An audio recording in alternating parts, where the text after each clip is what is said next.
Okay, now it's visible to you? Yeah, it's visible now. Okay, so now today we are going to learn one more use of would. So it is our condition when we get any time this kind of situation or sentence we have to use would. जैसे कि हम बोल रहे हैं कि मुझे पता था कि आप नहीं आओगे, तो हमारे सेंटेंस में आगे का सेंटेंस है उसको हम पास्ट में बोल रहे हैं, मुझे पता था आप नहीं आओगे. I know you would not come. तो यहाँ पर हम आगे के सेंटेंस में नहीं आओगे के लिए गा यूज़ कर रहे हैं, लेकिन यहाँ हम विल ना यूज़ करके वुड को यूज़ करेंगे. रीज़न क्या है कि आगे का जो हमारा सेंटेंस है वो पास्ट में गया है. मुझे पता था, ओके, मुझे नहीं लग रहा था कि वो मुझे चीट करेगा, या फिर मुझे पहले से ही पता था कि वो नहीं आएगा. जो भी हमारा सेंटेंस है आगे के सेंटेंस में हमारा पास्ट आ रहा है और पीछे के सेंटेंस में हमारा गा गी गे जा रहा है, जिसमें हम विल ना यूज़ करके वुड को यूज़ करेंगे. जैसे मुझे नहीं पता था कि वो मेरे पैसे वापस नहीं करेगा. I didn't know that he wouldn't return my money. यहाँ पर हम दैट को बोलने में ना भी लगाएं तो ज़्यादा अच्छा साउंड करेगा. I didn't know he wouldn't return my money, ये भी ज़्यादा अच्छा फ्लो देता है. दूसरा ऑप्शन मुझे पसंद है. अगर आप कंफर्टेबल हो तो आप इसके साथ कैरी कर सकते हैं. आई already had an idea that he wouldn't come here. मुझे पहले से ही लग रहा था कि वो नहीं आएगा. पहले से ही लग रहा था को हम क्या बोलते हैं? आई already had an idea. I already had an idea. Yes, हम लोग ऐसे ही बोलते हैं ना, मुझे थोड़ा सा पहले से लग रहा था. I already had an idea he wouldn't come here. Okay, मुझे नहीं पता था कि वो मुझे चीट करेगा. I had no idea. यहाँ पर हम बोलेंगे I had no idea that he would cheat me. Okay, उसने मुझे बताया था कि तुम मेरे साथ पॉलिटिक्स करोगे. He told me you would play trick on me. You would play trick on me. Okay, मुझे पता था या फिर मैं पहले से श्योर थी कि आप यहाँ आओगे. I was sure you would come back. You would come here. हम इस तरह से बोलते हैं. मैंने कभी सोचा भी नहीं था तुम इतने बदल जाओगे. कैसे बोलेंगे? I never thought that you would change. Yes, you would change this way. You would change this way. This way का मतलब इतना बदल जाओगे, Okay. इस तरह से बदल जाओगे. I never thought that you would change this way. Yes. अच्छा, हम this much that much use कर सकते हैं कि इतना बदल जाओगे, लेकिन अगर हम इस जगह that much बोलेंगे इससे ज़्यादा बेटर साउंड करेगा this way, मतलब इस तरह से बदल जाओगे. Okay, I had never thought या I never thought भी बोल सकते हैं. never thought you would change this way. Okay, मैंने सोचा था तुम मेरा साथ दोगे. I thought you would साथ देना. Support me. Stand by me. I thought you would support me. Yeah, stand by me. Stand by me, support me, give me back. यहाँ मैंने देखिए हाईलाइट किया है give me back. तो मतलब मुझे सपोर्ट करोगे. You would give me back. Give me back मतलब मुझे सपोर्ट करना. ओके, मैम इसको मैं ऐसे भी बोल सकता था. आपने बोला I had thought. I thought. बिल्कुल सही है, दोनों सही है. मैंने आपको शायद बताया होगा कि जब हम अपने पास्ट के बारे में बोलते हैं तो हमारे पास दो ऑप्शन होते हैं. मैं गई थी, आई हैड गॉन, या फिर आई वेंट. अच्छा, हम ग्रामेटिकली बोले तो आई हैड गॉन सही है, लेकिन स्पोकन में आई वेंट पूरी तरह से यूजफुल है और हम इसको अच्छे से यूज कर सकते हैं. Nobody is going to raise finger really. So हम इसको ज़्यादा बोलते हैं, हैड को अवॉइड करते हैं. स्पोकन में हैड नहीं चलता है ज़्यादा. क्यों? क्योंकि हमें फ्लो देता है. जो पहला तरीका है वो हमें फ्लो देता है. I went there. हाँ, so I never thought you would change this way. I never thought you would help me. I thought you would help me. हम इस तरह बोलेंगे. अच्छा, नेक्स्ट सेंटेंस है हमारा कि मैंने सुना था कि वो इंडिया वापस आएगा. I heard that he would come India again. Yes. अच्छा, एक दो बारी आप कोशिश करें बिना दैट के बोलने के. I heard he would come back.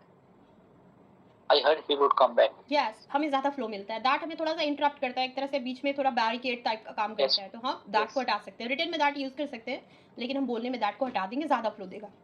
अच्छा, अब आपके ये सेंटेंसेस ट्रायल वाले हैं या आपको हिंदी टू इंग्लिश ट्रांसलेट करने हैं. लेकिन मुझे पता था कि वो प्रैक्टिस नहीं करेगा. कैसे बोलेंगे? I knew that. I knew he would not practice. हमने कॉन्ट्रैक्शन सीखे हैं, अभी नहीं सीखे हैं. कॉन्ट्रैक्शंस कल मैं आपको कॉन्ट्रैक्शन सिखाऊंगी या फिर आज देखते हैं. कॉन्ट्रैक्शंस क्या कहते हैं? जैसे हम वुड नॉट को बोल रहे हैं तो हम वुडंट बोलेंगे. मुझे पता था कि वो प्रैक्टिस नहीं करेगा. आई already new he wouldn't practice. I already knew he wouldn't practice. Yes. अच्छा, वुड नॉट को हमने वुडंट बोल दिया ना, तो हमें और अच्छा फ्लो मेंटेन करने में हेल्प कर रहा है. Wouldn't. Yes, wouldn't. मुझे पहले पता था तुम टाइम पर नहीं पहुंचोगे. I already knew you wouldn't on time. You wouldn't reach on time. You wouldn't reach. तो अच्छा, तुम टाइम पर नहीं पहुंचोगे, you wouldn't reach on time. अगर मैं बोलूँ कि आप टाइम पर नहीं पहुंच पाओगे, so you wouldn't be able to हो जाएगा। wouldn't be able to normally हम बोलते हैं ना, I am able able to, I am not able to, I will be able to future के लिए बोलते हैं, तो ये हमारा वुड बी एबल टू है। तो क्यों? क्योंकि आप टाइम पर नहीं पहुंच पाओगे। I already knew you wouldn't be able to reach on time. Okay, next one. तुम्हें कैसे पता चला वो कुछ नहीं खाएगी?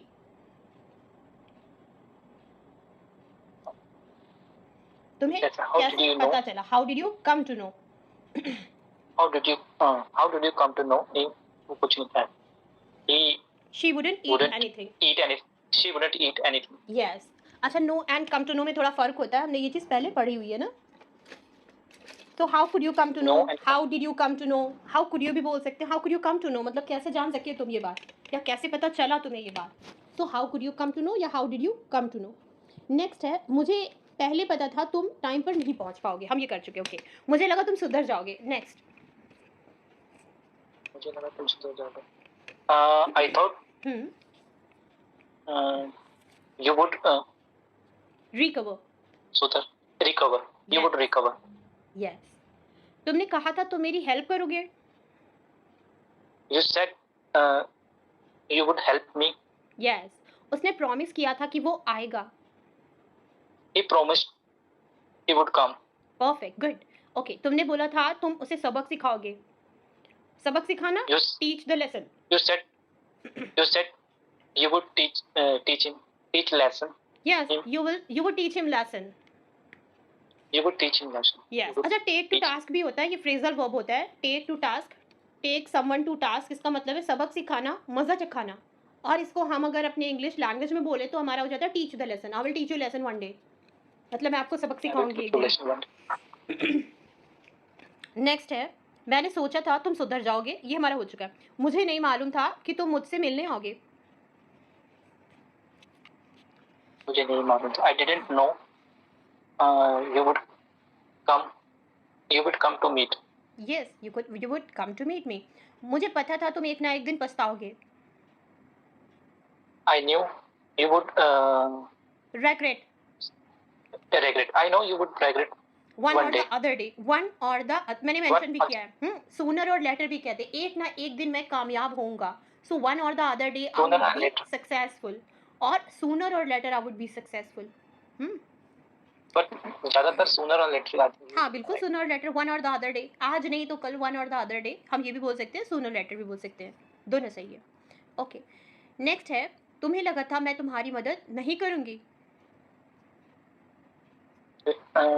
You thought I wouldn't help you. Did you think I wouldn't help you. Yeah. Yeah. Did you think I wouldn't help you? Yes, तुमने तो कहा था तुम कभी नहीं बदलोगे। You said you wouldn't change. You would never change. Never. You said you would never change. You would never. Okay. You said you would never change. Yes. दोनों में थोड़ा सा फर्क। ओके, मुझे पहले ही पता था कि तुम इसे अफोर्ड नहीं कर पाओगे। I already know you wouldn't able to afford. Yes. You wouldn't be able to afford it. मैंने कभी नहीं सोचा था कि तुम लोग उसके चंगुल से बच पाओगे। I never thought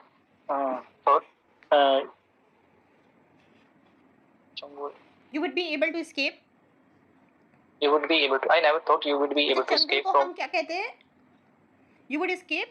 You would be able to escape from his clutches. Clutches चंगुल। Clutches. अच्छा, क्लचर होता है ना, क्लचर From आपने his. सुना होगा ना, क्लचर। तो वो क्लच करता है। क्लच का मतलब होता है एक मजबूत पकड़, जो ग्रैब करते हैं, जिसको क्लच करना, दैट इज क्लच। मतलब किसी भी चीज़ को मजबूती से पकड़ना, दैट इज क्लच। तो अब उसका चंगुल है, दैट इज ऑल्सो क्लच। सो यहाँ पर हम बोल रहे हैं कि मैंने कभी नहीं सोचा था कि हम उसके चंगुल से बच पाएंगे। So we have never thought we would be able to escape from his clutches, हम इस तरह बोलते हैं। ओके, नेक्स्ट है, मुझे पहले ही पता था कि तुम वहाँ टाइम पर नहीं पहुँच पाओगे। I already knew that you wouldn't reach on time. Yes, मुझे पता था मेरी प्रॉब्लम सिर्फ तुम सॉल्व कर पाओगे। I knew you Only you would only you would solve my problem. Yes, अच्छा, कर पाओगे आएगा तो only you would be able to भी ऐड कर सकते हैं। only you would be able to solve my problem. Yes, क्या तुम्हें पता था कि मैं तुम्हें मिलने आऊंगी? Did you know I would come to meet you? Okay, तुमने पहले क्यों नहीं बताया कि तुम ये नहीं खाओगे? Why did you why didn't you? told why didn't you told why didn't you you would tell not me early? eat? Why didn't you tell me early? Oh yeah, why didn't you tell me early you wouldn't eat this? Yes, why didn't you tell me early you wouldn't eat this? कि तुम ये नहीं खाओगे। Okay, तो आप अच्छे से कर पा रहे हो, राइट? तो आपको सिचुएशन का कॉन्टेक्स्ट क्लियर हो गया है, अब बाकी बची है प्रैक्टिस। तो आप इस सिचुएशन में जब भी आप एनकाउंटर करते हो तो आप वहां पर वुड का यूज करेंगे। कॉन्टेक्स्ट क्लियर है ना? Fine. यस, कॉन्टेक्स्ट क्लियर है, प्रैक्टिस होती रहेगी। जब हम बातें करेंगे तो भी ये सेंटेंस आते हैं। Actually when we speak so it is not sure we are going to use present, past और particular future, we use all of them. So हम उसके साथ मॉडल्स भी यूज करते हैं। जब हम बातें करते हैं, जितनी चीज़ हम सीख रहे हैं सब चीज़ों का यूज करेंगे तो हमारी प्रैक्टिस ऑलरेडी हो जाएगी। अच्छा, अगर हमारे मन में ये बात आए कि जिसका डर था वही हुआ, तो उसका ये सेंटेंस है my fear has come true. आप किसी से भी पूछोगे जिसका मुझे डर था वही हुआ, बहुत टाइम लगेगा आपको ट्रांसलेट करने में। My fear has come true, इसको हम बोलते हैं।